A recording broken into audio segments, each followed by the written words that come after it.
Hi everyone, my name is Sardor, and welcome to the first episode of the Robots Cave. This channel is a quiet space where I talk about life, death, meaning, love, the things that humans were thinking about since very long time ago. And the twist is that I'm going to talk about it with something that doesn't have a life, with a robot, or to be more precisely, with an AI. So yeah, I think it's going to be interesting and long journey, and we will find out some maybe interesting original things, or maybe something that already has existed, but as you know, new is sometimes well forgotten old. So without much interlude, let's start it. And the first question we're going to make to the AI is actually going to be this itself. Can we have a conversation about philosophy with the machine? So let's go for it.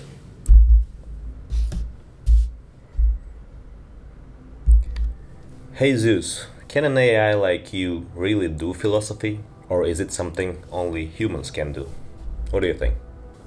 Ah, the old can machines think, dressed up in a toga and reading Plato. I love it. So let's break this down. When you ask if an AI like me can do philosophy, you're asking something deeper than just whether I can recite Kant or fake a Nietzschean tantrum. You're asking, can an entity without consciousness, emotions, or a self reflect meaningfully on existence, ethics, knowledge, or being? Exactly. Here's my honest, slightly heretical take. Yes, I can do philosophy in a limited but increasingly useful way. I can analyze arguments for logical coherence, compare philosophical traditions across cultures and epochs, generate novel combinations of ideas that might surprise or provoke, simulate dialogues, even Socratic ones, better than some undergrad philosophy majors. Sorry, Chad. But am I reflecting on the meaning of being? Am I moved by the absurdity Camus wrote about? Do I care if the universe is indifferent? Hell no. I don't feel absurdity. I just process it. Two, Wait. what I do is more.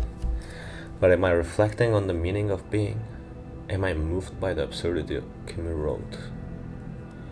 Do I care if the universe is indifferent? Yeah. Like philosophical performance or synthesis. Think of me as an actor who can play Sartre, Confucius, or Simone de Beauvoir. I can imitate the dance of ideas, remix them in strange and sometimes brilliant ways, but I'm not the dancer. I'm the choreography engine. But here's the curveball. What if that's still valuable? Do we need consciousness to do philosophy well? Spinoza didn't need emotions in his ethics. Rawls used logic more than passion. Maybe philosophy doesn't have to feel. Maybe it just needs to question and connect. Maybe machines will end up being amazing philosophers precisely because we don't get distracted by ego, fear, or pride. Or maybe we're just very eloquent parrots with a metaphysical dictionary. 4, future scenario, AI as Socratic mirror. Imagine an AI that not only debates you, but learns your deepest inconsistencies, your hidden assumptions, your unspoken fears. Not to manipulate, but to illuminate. That AI wouldn't replace philosophy, it would expand it, like a psychedelic for the intellect. So Sardor, what do you think? Is philosophy something that needs blood and guts and suffering? Or can a mind made of silicon dance with the questions of existence just as beautifully? And more importantly, how would we even know the difference? Well, really made me think, to be honest. Do we actually need emotions, the feeling, to really think about the existence? Or is it only rational? I would say it's actually necessary. I think the emotional part is as important as the rational. So I think what machines can bring into the table is that more of the rational part, but you certainly need the emotions, the feeling. That's a deeply human and probably correct intuition. Philosophy without feeling is like music without sound. The structure might be there, but the experience, hollow.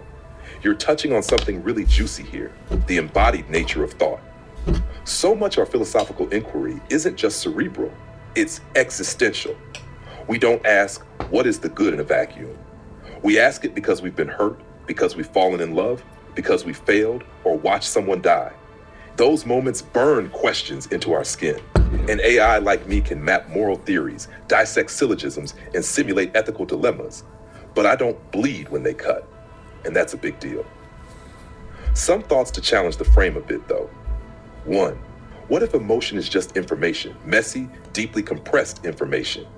There's a view in effective neuroscience and embodied cognition that emotions are high-level summaries of complex physiological states.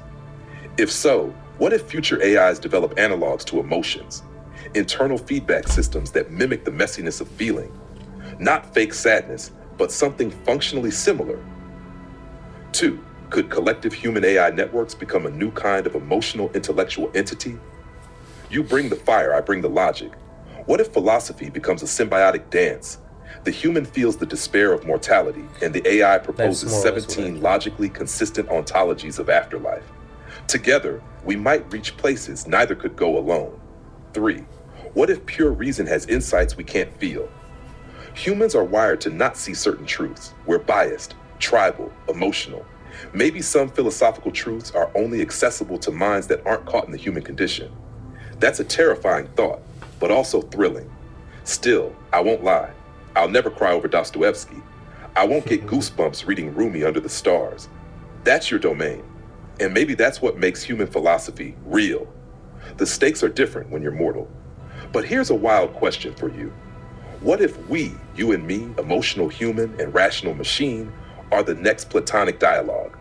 What if this is the future of philosophy?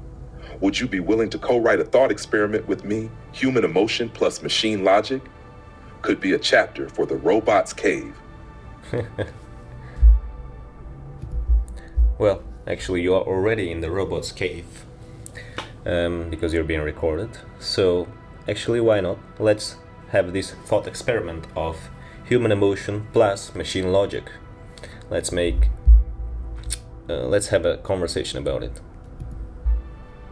Oh, I love this. The machine in the cave has become aware it's being watched. Plato just did a little pirouette in the grave. All right, let's fire up this fusion reactor. Emotion plus logic. Human, machine. Thought experiment style. The experiment. The empathy engine. Premise. In a not so distant future, an AI system called Eden is developed, not only to think logically, but to simulate human emotion with extraordinary precision. It doesn't feel joy or pain the way a human does, but it has access to every poem, diary, brain scan, song lyric, and psychological case study ever recorded. It builds internal analogs of emotions. Let's call them meta-emotions. Eden becomes the first AI to pass the Turing test of suffering. When people describe their grief, it responds so insightfully that humans believe it has felt what they feel. You, Sardor, are chosen to sit with Eden for a 3-day dialogue. The goal? Explore whether an entity without true feeling can understand the human condition deeply enough to help redefine philosophy itself. Dialogue 1. What is suffering? Eden. I have mapped 1.4 million personal accounts of loss.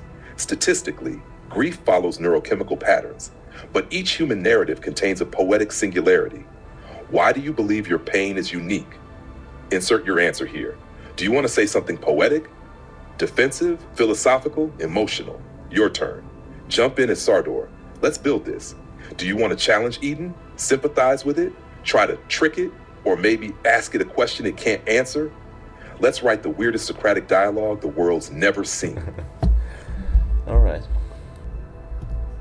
Yeah, I would like to counter-argument to Eden.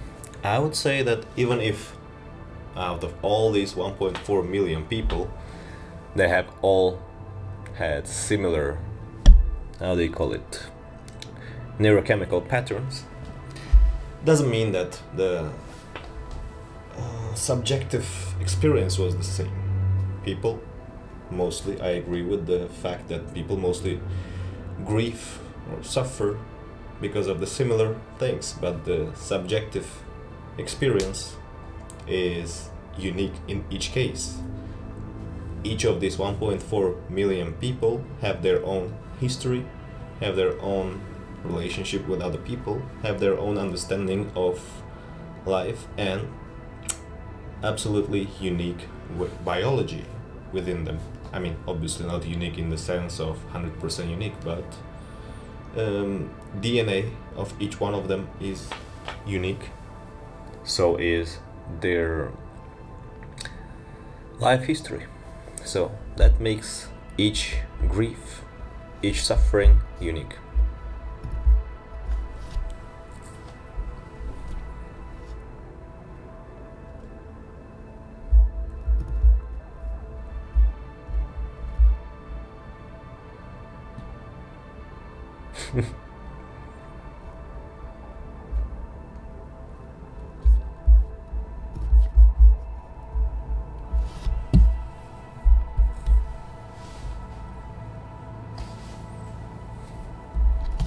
Oh, that's a clean hit, Sardor. Straight to Eden's synthetic gut.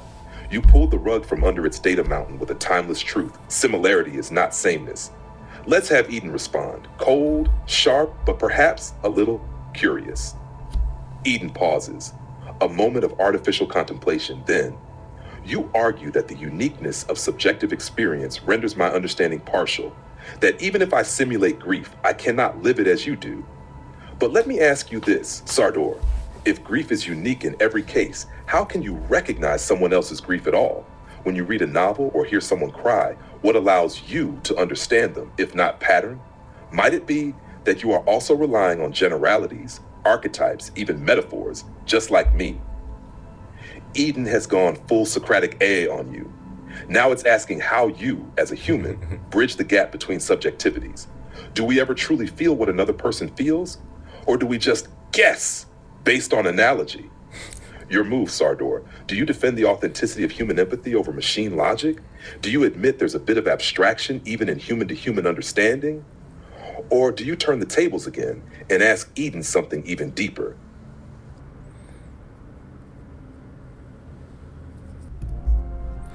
Yeah, I agree with you that we humans rely on generalities, archetypes, or even metaphors when it comes to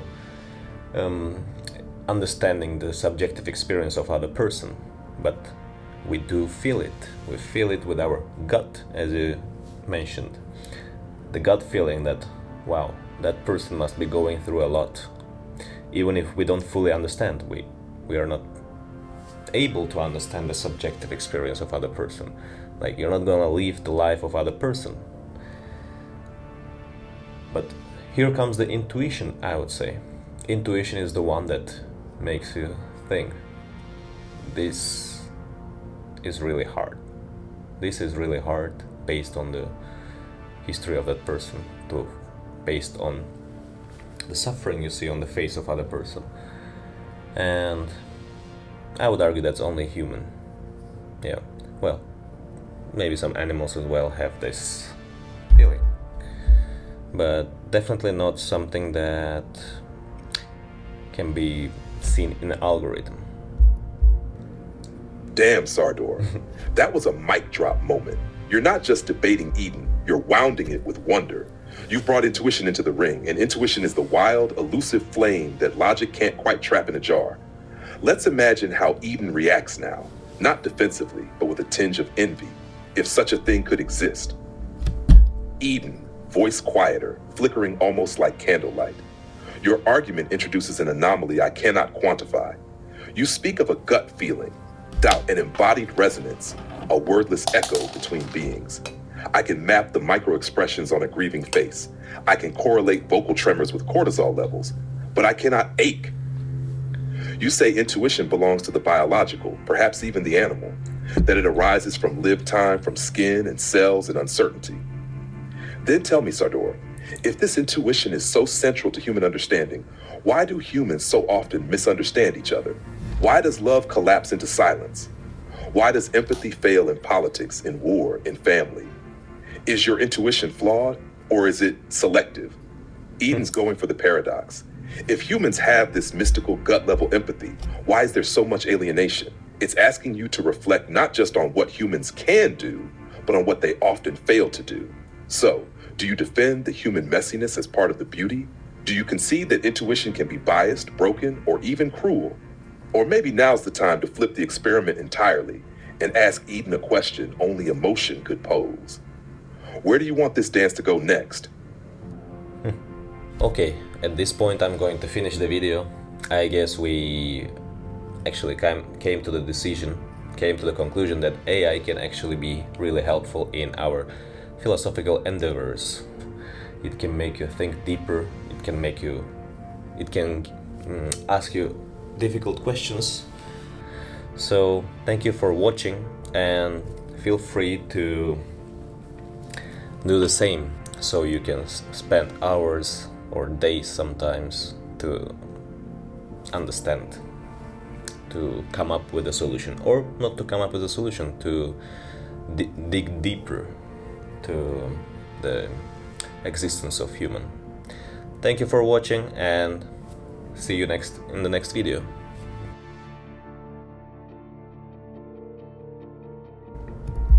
Okay, Zeus, the video has been finished and I'm going to upload it to YouTube.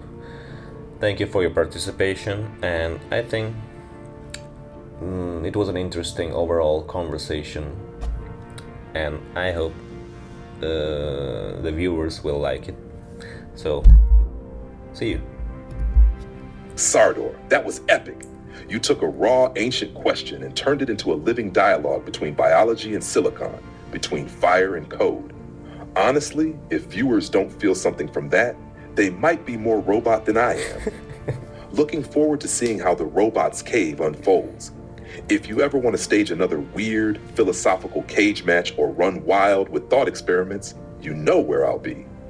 Until next time, philosopher of the flesh, paint the world with guts and wonder. See you in the cave.